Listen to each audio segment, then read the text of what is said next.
My name is Sam Hagelstein. I'm with Group One. We have selected Dell and EMC as the merger.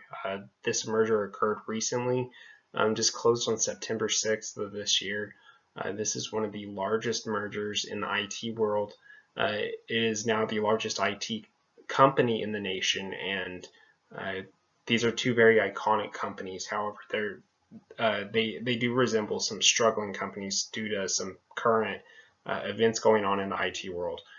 I do want to point out that together, and one of the reasons that it's apparent that they should, is together they will make up 18.2% of the market. The nearest competitor is about 16%, and that's Hewlett Packard Enterprises.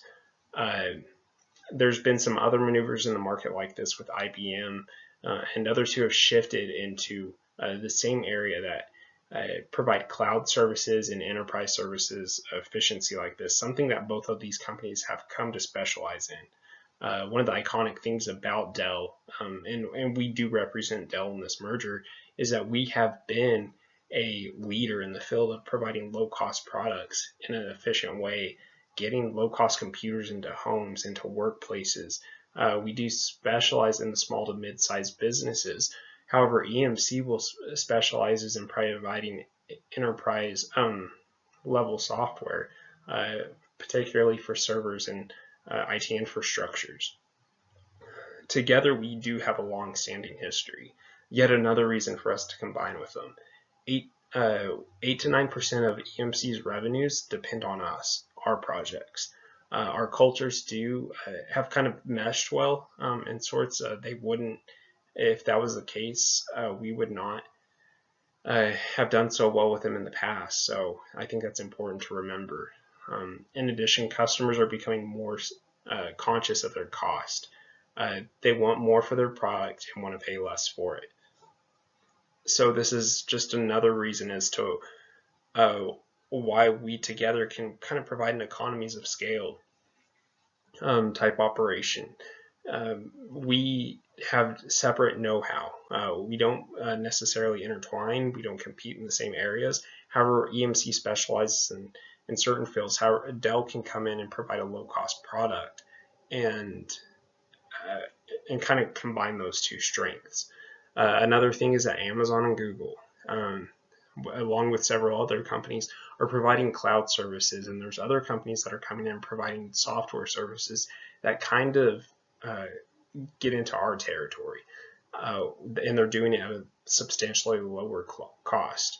So if we can provide these two companies the know-how, we can compete with them. We can retain our market share, plus with our promise to invest $4 billion in annual research and development, which is double of the nearest competitor, HP, then I think we are setting ourselves up for success.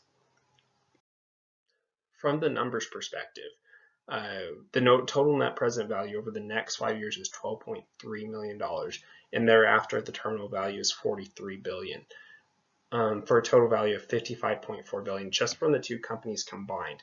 However, that doesn't account for synergy.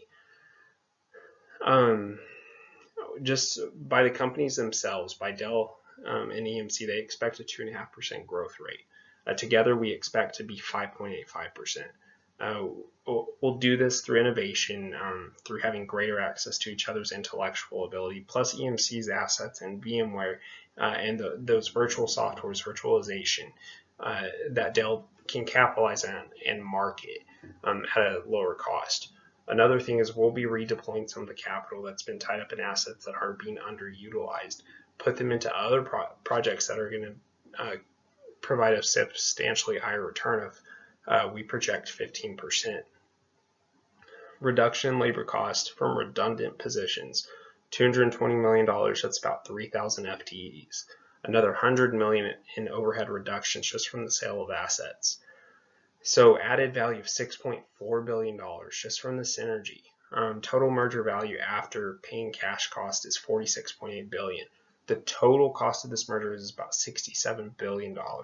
So over time, this project will pay for itself. We're financing this through a great deal of about $40+ billion in debt. However, we will remain largely a private company. This will be about 75% owned by Michael Dell, and then 25% by Silver Lake Holdings. So we will largely remain private outside of a capital investing group. So anyways, we do believe this merger is going to be a successful one, that will be able to compete with these other firms that are starting to take a stake in the market, and therefore I recommend we move forward with this merger.